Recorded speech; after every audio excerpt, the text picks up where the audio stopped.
Author Media presents Novel Marketing, the longest-running book marketing podcast in the world. This is the show for writers who want to build their platform, sell more books, and change the world with writing worth talking about. I'm your host, the Vulcan of book marketing, Thomas Umstattd Jr., and today we're going to talk about how to get more 5-star book reviews by effectively using editors, beta readers, and advanced readers. Now, back in episode 242, we talked about where negative reviews come from. There's a lot of sources of negative reviews, and there are a lot of ways of reducing the number of people who leave you negative reviews, reducing the desire of people to leave you negative reviews, and sometimes you can even have the negative reviews taken off of Amazon. But while getting negative reviews taken off is nice, it's not the same as getting people to want to leave you a 5-star review. So, how do you get more 5-star reviews? You write a better book. Better according to your readers. They are the ones leaving the reviews, and so they are the ones who need to think your book is good. So how do you ensure that your readers will like your book so much that they want to leave you a 5-star review? Well, there's a secret. It's almost a hack. It's so effective. And that is, you get them to give you their feedback while there's still a time to make changes. You incorporate that reader feedback into your writing process, and you ensure happier readers and better reviews because you've written a book that more closely aligns to what they want. So how do you do that? Well, let's start by talking about beta readers. So beta readers, chances are you've heard of this term. You may even have some beta readers yourself. But when filmmakers make a movie, they have a test audience that they will test different edits of the movie on. And they will ask questions like, were the jokes funny? They will observe the audience to see if they're laughing at the jokes. They will ask if the movie made sense, and especially if the movie was satisfying. It's not uncommon for filmmakers to have a movie end 2 or 3 different ways. If you've ever watched the special features of a DVD and you saw the alternate endings, those were endings that were tested on test audiences to see which ending was the most emotionally satisfying. This is how they guarantee that that movie that they spent $100 million making won't be a flop, or at least will be less likely to be a flop. Hollywood typically knows if they have a hit on their hands going in to launch day because they've already been testing that movie on test audiences. Well, beta readers are just like that test audience, but for your book. Except you don't need thousands of people. You only need a handful. Beta readers shouldn't be fellow authors or other industry professionals. This would be like doing a test audience full of other filmmakers. That's not what you want. This is not the time to get professional feedback. This is feedback from your readers. It's very important that you have that reader perspective because the whole point is to get feedback from the actual people who are reading your book, not other authors or editors or industry professionals. There's time for that kind of feedback, and we'll talk about editors here in a second. But I really want to underline that beta readers are so important, and it's so important to test your ideas to see if they work or not. You may think your ideas work, but maybe they don't. And this is even more important if you're writing for an audience that you are not in. So let's say you're 40 years old and you're writing for teenagers. Well, it's really important to have teenagers as beta readers to make sure your book makes sense for them. Or if you're writing in a genre that you don't read a lot in, really you need to be reading a lot in your genre. But if you're not, you need to have beta readers who are. And this is true for nonfiction authors as well. You need to know if the arguments in your book are convincing, if the book is holding people's attention, if it's answering the questions they are actually having about your topic. How do you find that out? Beta readers, beta readers, beta readers. So what do you look for in a beta reader? I would say the most important thing is that they're a reader or a fan of your genre. Your mom, who mostly reads cozy mysteries, and the last sci-fi movie she watched was one of the Star Wars, but I don't remember which one. She's not a good person to be a beta reader for your space opera. In fact, if you have her be a beta reader for your space opera and you incorporate her feedback, it might make your book worse. The kind of things that would make your book appeal to a cozy mystery reader may alienate the space opera readers you're trying to reach. So you don't want to have her give you feedback, or, you can share an early copy of your book with your mom, and maybe she can find some typos, but be very careful incorporating her feedback unless you're writing a cozy mystery for people like your mom. Now, a fellow author who writes space opera is also a bad beta reader, because while this author knows your genre, since she's an author, her feedback will be too prescriptive. and often it will be too much in that author's voice. So it's okay to get feedback from other authors, but I would do that even earlier while you're working on your craft in your critique group. I wouldn't have them as beta readers. You're really wanting to keep that crystal clear voice of the reader in this phase. Again, the purpose of the test audience isn't to teach the filmmaker how to make movies. The purpose of the test audience is to answer simple questions like, did you like the ending? And all they need to say is, no, I didn't like the ending. That's perfect feedback because you just want to know if it's working or not. Then you can talk to your author friends about how to fix it. But what you want to know is if it works or not for your readers, for the people who are actually writing you reviews. So a really common question I get about beta readers is, where do you find beta readers? How do I find somebody who will read my book before it's finished, before it's edited, right? Who wants to read a rough version of a book? And I will say, you'd be surprised. A lot of readers love being beta readers. They love having their name mentioned in the acknowledgments of a book. They love influencing the direction that a book takes. There's a lot of readers who are throwing books across the room and would have been very happy to give a little bit of feedback ahead of time to keep that book from being thrown. So one place that you can find readers is on Goodreads. And what I would look for is readers who have left really long 5-star reviews for books that are similar to your book. You're not looking for the person who wrote a 1-sentence review. You're looking for the person who is so passionate they wrote a small book report about everything they loved about the book. The kind of reader who's going to put that much effort into a Goodreads review is probably the kind of reader who's going to make a really good beta reader. And there are also groups on Goodreads, and I'll have a link in the show notes at authormedia.com/276 for specific groups that kind of are a matchmaking site or a matchmaking service between readers of a genre and writers of a genre. Another place to find beta readers is in real life. I know, it's crazy, but make friends with the kind of people who read the kind of books that you like. The more you read in your genre and the more that you talk about it with your friends, the more of their friends they'll introduce you to, and you'll slowly be invited into the world of readers of that genre. And it's really good to have real life friends. I know, there's a pandemic. We're afraid to meet in real life, but try to do it, or at least on Zoom if the pandemic is raging in your area. But real life face-to-face conversations, even through a screen, really important. And then also fellow authors. And you're like, but Thomas, you just said several times, don't have fellow authors be your beta readers. And that's true. I'm not saying that fellow authors should be your beta readers. I'm saying that fellow authors, especially if they write in your same genre, may introduce you to their beta readers. Because, for an author who's only writing a book a year, their beta readers may want to read more beta books a year than that. And so they can introduce you to some of their best beta readers. And that may be where you get some of your best ones, right? Somebody was a disciple of John, and then they went on to become a disciple of Jesus, so to speak. And then, of course, super fans is the most obvious. But once you have your first book out, you're going to start getting fan mail from your readers. And I heard a story of an author who got a 3-page email from one of her readers pointing out every single continuity error in her book. And this reader is likely on the autism spectrum and wasn't very nice about the email.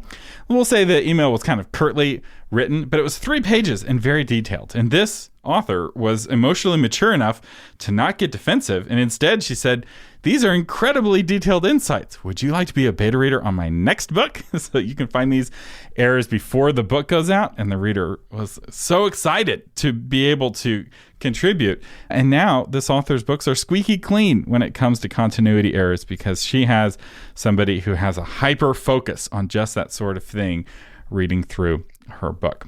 It's hard to find these people before your first book comes out. That's why for novelists, a lot of things get easier once you've written a book. You can go on to write the next book, and it builds on itself. Speaking of things building on itself, another really good source of beta readers are your previous beta readers. So when an author writes and publishes a book, they get better at writing books as a result of the work. As I've said before, the carpenter doesn't just build the house builds the carpenter.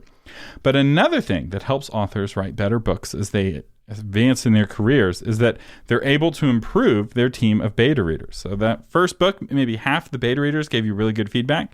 Well, invite those half back to read the next book, and then go and find new people to replace the folks who didn't really do a good job or weren't very helpful, or maybe never got you feedback in the first place, right? Not everybody gets you feedback because you're not paying beta readers. They are volunteering to give you their thoughts, and so you don't have to bring them back. But what I found is that as an author gets more established in her craft, she tends to kind of solidify that group of beta readers, and they don't change a whole lot from, book 10 to book 11, right? It's the same team. And that team really helps kind of guide the author's voice and really helps the author write better books when you finally have your beta team as like a savvy squad of ninjas, catching every single trope that's not the right fit and assassinating it before it gets published. This is what leads to 5-star books, because everything that the reader wouldn't like has been assassinated before it has a chance to actually annoy the reader. Now, there's 3 kinds of specialty beta readers I want to talk about real quickly. One is an alpha reader. You'll often hear these terms thrown out. An alpha reader is basically just a beta reader who gets first crack at the book. Some authors will have an initial team of alpha readers. Usually it's very small, like 3 people, often max, 3 to 5 max. They give feedback. That feedback is then incorporated. A whole nother edit is done. The author does a whole draft based off of the alpha reader feedback, and then shares the next draft with the beta reader. So the beta readers are getting a more polished draft than what the alpha readers did. And some authors go really crazy, and they have like 3 or 4 waves of this. But I think 2 is the most, I would recommend it if you're first getting started. You don't want to have too many beta readers or too many rounds of beta readers, because it becomes something to manage, and just managing feedback from all these people can be difficult. Better to get feedback from 5 people who are the perfect fit and give you really helpful feedback than to get feedback from 50 where you're having to sort through a mountain of conflicting feedback. Some people think that the book is too fast-paced, and other people are thinking the book is too slow-paced. It can be really debilitating if you're getting too much feedback and too diverse feedback. You want to get really specific feedback from fans of your genre. I'm going to keep saying this because I see this as a common mistake. Another kind of specialty beta reader is an expert reader. This is becoming more and more important as people have more access to knowledge on the internet. They're more likely to notice technical errors in your book. And there's a whole subgenre of YouTube videos pointing out errors in film and books. They'll bring on some expert and he'll point out all the things done wrong in a book. The classic example is to bring on some soldier to point out all the military errors in a military movie or in a military book. An expert reader is the kind of beta reader who doesn't read to represent the reader, but rather reads to represent a technical specialty. So is one of your main characters a doctor? Well, you'd better have a doctor read your book to make sure that what the doctor is saying sounds like something a doctor would say. As one of your characters an airline pilot, well, you'd better have a pilot read your book to make sure the pilot scenes make sense. In film, these are called technical advisors, and they're there to point out inaccuracies and to kind of help protect the credibility of the filmmaker, and you need somebody to help protect your credibility as well. I remember reading a Brandon Sanderson book where he portrayed real-life hacking, and it was the first time I'd ever seen a hacker represented in fiction in any kind of accurate way. If you've only interacted with hackers and hacking through media, like through film, you have a completely distorted view of what they actually do, because everything you see on screen is fiction. That's not how hackers operate. But Brandon Sanderson had actual hacking done, and it was incredible. And because I've studied this, I'm a technical person, and I've had to learn how to defend against hackers, and I understand how the game is played. And I was like, yes, this is so exciting to see it actually done right for once. And I wasn't surprised to see white hat hackers mentioned in the acknowledgments of his book. He's not a hacker, but he didn't need to be to write a realistic hacking scene. He just had to get some hackers to give him some feedback. White hat hackers, by the way, are the good guys who defend you against the black hat hackers. There's a whole hacking world that you can learn about and write about. It's very fun. In my experience, professionals typically love giving technical advice on books. They're often tired of seeing their profession misrepresented by lazy writers and will work hard to help set the record straight for their book. And you may be shocked how much access you get to places and people when you say you are an author. Police will let you ride along in their patrol car for hours. They'll give you a tour of the station. They'll even give you a tour of their jail. You can get access to the employees-only sections of buildings, hospitals, castles, construction sites, and anything else that's off limits to the public. If you can find the right person, talk to them on the phone, not by email, and say, hey, I'm an author. I'm writing about your area or your area of expertise. Would it be okay if I got a quick tour so I can accurately represent you? Most people, when given that option, will say yes. They will be very excited to be accurately portrayed in fiction. Speaking of people being accurately portrayed in fiction, that leads us to our third kind of specialty beta reader, and that's a sensitivity reader. While the beta reader represents the reader and the expert represents the technical specialty, the sensitivity reader represents the different kinds of characters you have in your book. The most classic example is if you're going to write a female character and you're a man, or vice versa, you need to have some people of the other gender read your book to make sure you're portraying the gender in a way that is fair. There's a whole subreddit dedicated to making fun of men who write unrealistic female characters. It's kind of embarrassing, actually, how bad it often is, and the lack of just basic understanding of basic things. And it's not that hard. There are lots of women in this world. You can find some to read your book and give you some feedback on the way that you're portraying women. But it's more than just gender. It's everything, right? It's race, it's religion, it's anything else that an author doesn't have a good understanding of. If you're going to have a religious character in one of your books, make sure you get a reader of that religion to read through the book to make sure you get the religion right? It's not that hard to do. And the reason that you want to do this is that you want to keep from knocking the reader out of your story because it is unrealistic or unrepresentative, and maybe a better way to say it. I was in the car dealership getting my car repaired a couple of days ago, and they had a movie playing there, and it took place in the South, and every single Southerner portrayed in this film was either evil or an idiot. And this is so common in film that when someone is presented with a Southern accent, it kicks me as the viewer right out of the story because I already know that character's arc. They're either going to be evil or they're going to be stupid. And it makes the film less believable. It makes it less exciting because I already know some of the character arcs, and it just breaks the immersion. And what can happen for a region can happen with many different aspects of who people are. Stay away from portraying somebody in a stereotypical way. Not only is it offensive, but it also is bad writing. Because if I know this character is a stereotype, they cease to become an interesting character. They cease to become a character I want to know what's going to happen next, because I know the Southern businessman is going to turn out to be evil in the end and sabotage the protagonist as he fulfills his righteous mission. Right? It takes away any sort of dramatic tension, and it just makes you have a bad book. So if you're going to portray people in your book, get to know them in real life, and also ask them to read your book looking for anything unrealistic or stereotypical. What you'll end up with is a stronger book that's more fun and more likely to get 5-star reviews.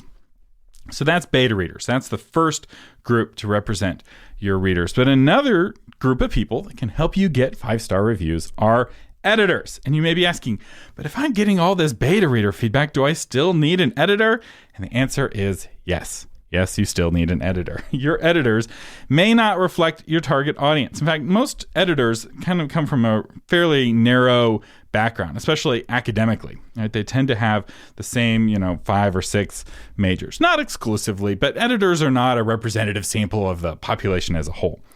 And so they can't sit in the seat of a beta reader. But what they may not know in the life of an airline pilot, they make up for in the ability of knowing what makes a good story, what makes a good sentence.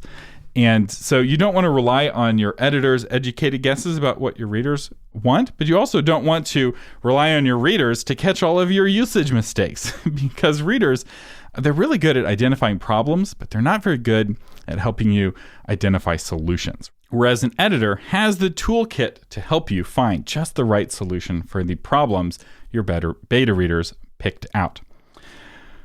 When it comes to when to get that editorial feedback, it depends on how many books you've written. If you are still writing your first book, you may want to start working with a developmental editor earlier on in the process because you're still learning how to write a book, and you may not know your voice well enough to be able to interpret beta reader feedback. But if you've already written a book or two, typically you get the beta reader feedback first, and then you start the editing process. No one writes perfectly. No one gets to the point where they don't still need an editor. New York Times bestselling authors with books that have been made into movies still get editors. In fact, they still get a team of editors. Every book, ideally, needs 3 editors because these 3 editors do very different things.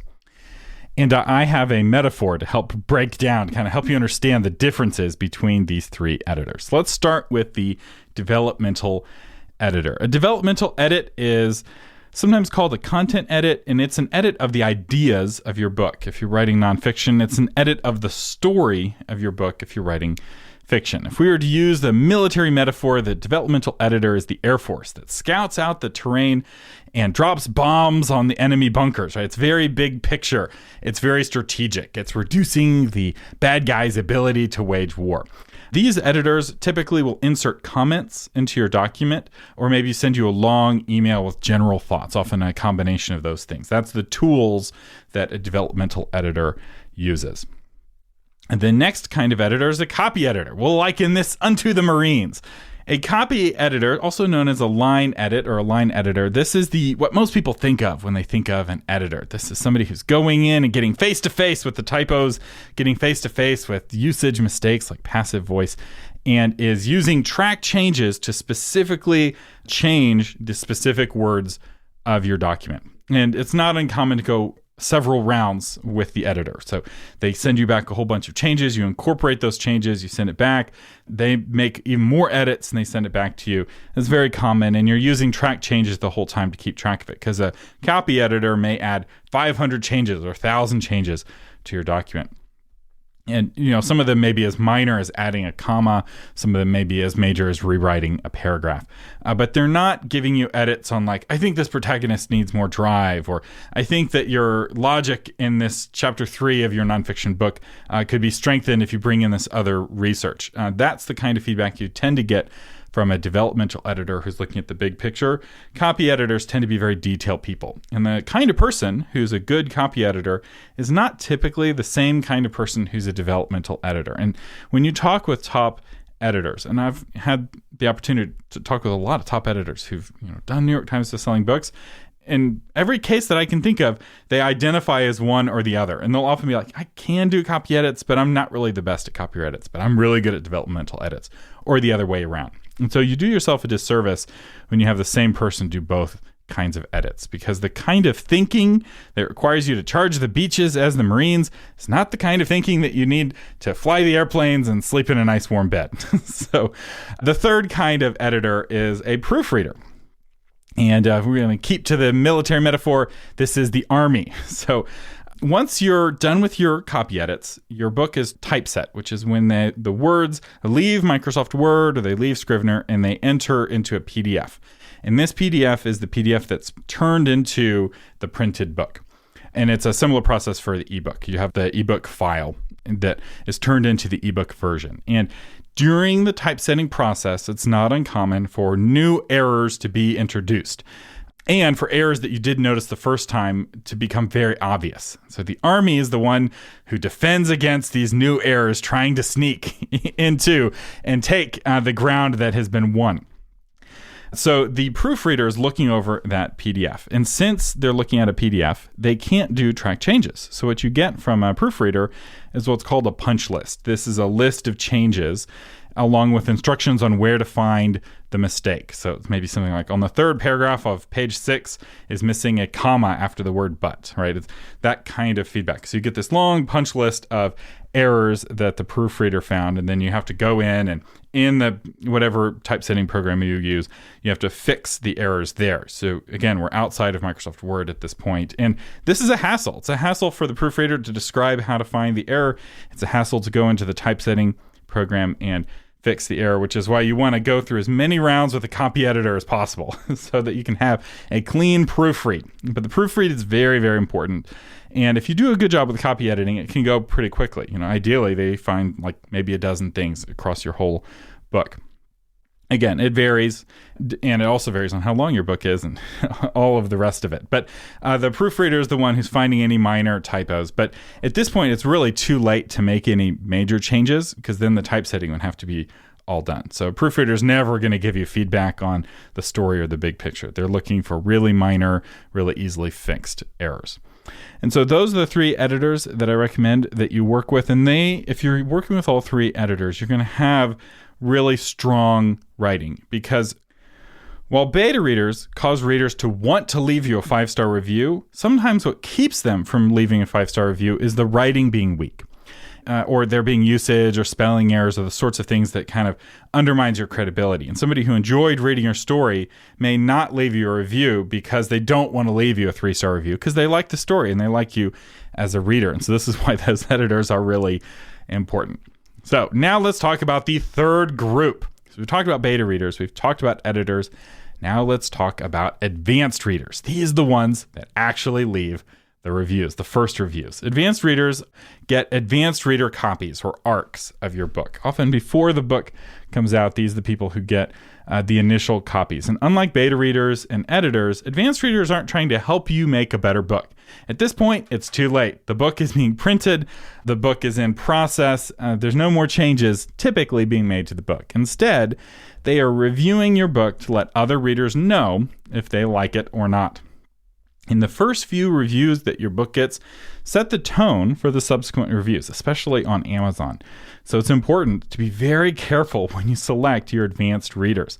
Something I see a lot of traditional publishers do is they outsource the selection of their advanced readers to a third-party matchmaking service. And this is a mistake. I've seen authors launch with really terrible reviews out of the gate. And those reviews, if you look at them, they're all along the lines of, I don't normally like this kind of book. And this book, it didn't change my mind, and I didn't like it. It's really hard to write a horror book that's so good that it converts someone who doesn't like horror into liking horror. And what is true with horror is true with all of the other genres. In fact, what inspired me to do this episode was a listener who reached out to me and said that she spent several $100s on one of these advanced reader copy services that connected books with reviewers. And the first several reviewers left her negative reviews because they didn't like the fact that her book had religious themes. And the author was now stuck going into her book launch with a book that only had 2 stars on average. And people wouldn't buy her 2-star book because they assumed that it was really bad. Because how often do you see a 2-star book? And even people who would have liked it, who like religious themes in their books, weren't reading her book. And she was stuck with a book that she could not sell because of the advanced readers. And it wasn't because her book wasn't good.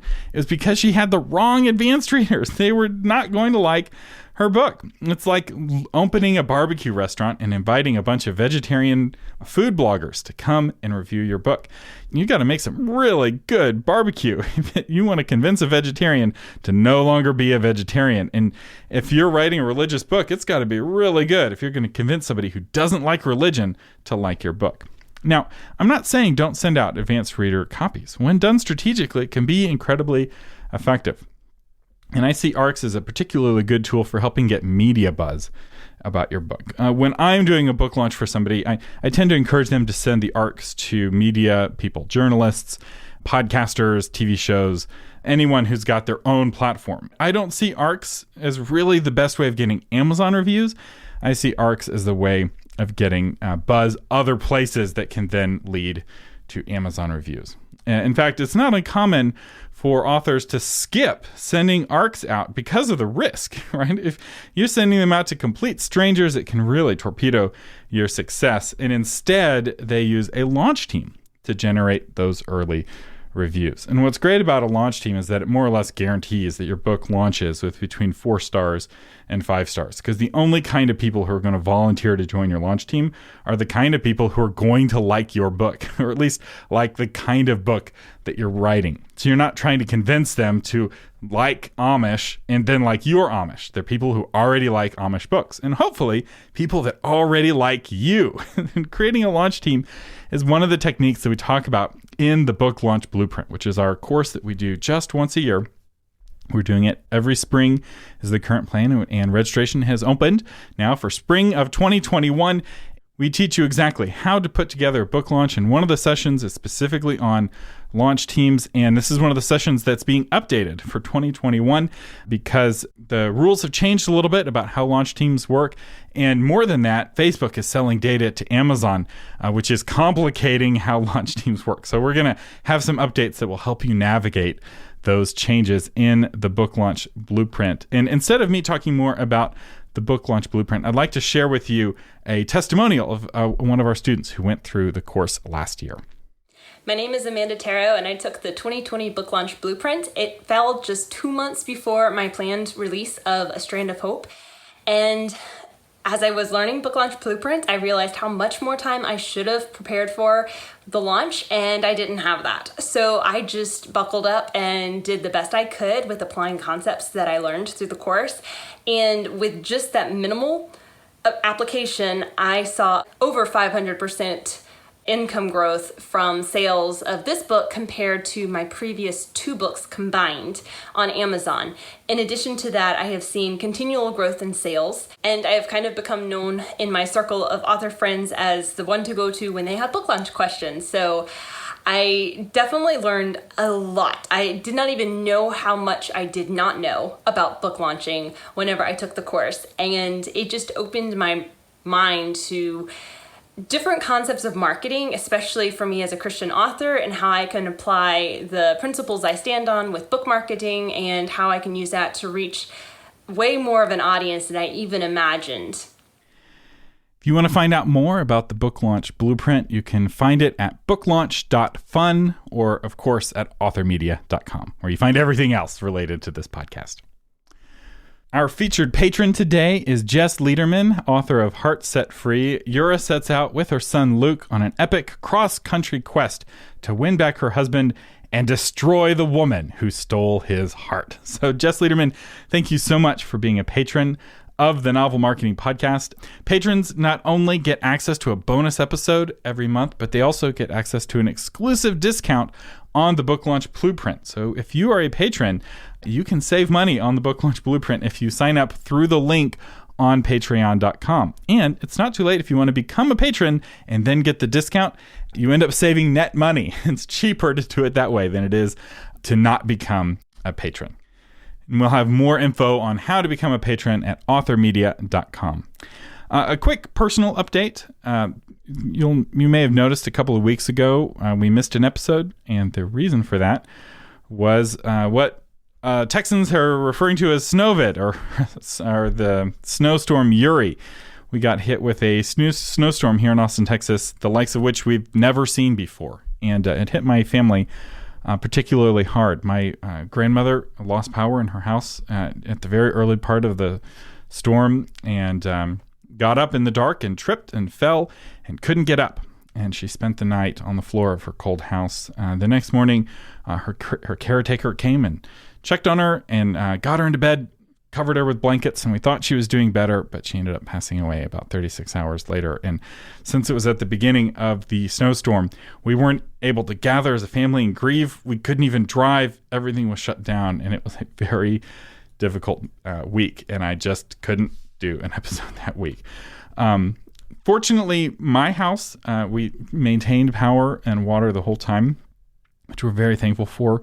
I would say most Texans lost power at least a little bit. And, I know of people, in fact, a friend of a friend bundled up in blankets and froze to death in his bed. Like, the death count is much worse than whatever it was reported in the media, or at least it seems to be that way. I don't have big numbers. I just know what has impacted my family, and I know of at least 2 people in our circle who died in the storm. So anyway, I'm thankful to survive, and that we survived, my family and I, and I'm thankful that the weather has picked back up. And my grandmother had a big impact on my life. She's the one who inspired my viral blog post. She was the one who inspired the book. I dedicated my book to her, and was really an encouragement to my writing this whole time. And real feisty, spunky, tell it like it is. She had no filter. She just said what she thought. Maybe that's where I get it from. Anyway, Scooter Umstattd will be missed. I'm going to miss her. quite a bit, and she even occasionally listened to my internet radio show, as I called it. And she was using Facebook right up there into the end, in technology. She's 92 years old and sending emails and liking things on Facebook and FaceTiming. She's a very tech savvy person. So anyway, just a quick family update on how things are doing here in Texas, and things are warming up. The lights are turning back on, and I'm thankful to be alive, and thankful to have you listening to this show, and thankful for the opportunity to host a podcast. So anyway, you've been listening to Thomas Umstattd Jr. getting a little bit wandery here towards the end on the Novel Marketing Podcast, where I try to give you innovative ideas on how to promote yourself and your writing offline, online, and everywhere in between. The blog post version of this episode is done by Shauna Letellier, and the audio is edited by William Umstattd. Live long and prosper, and thank you for listening.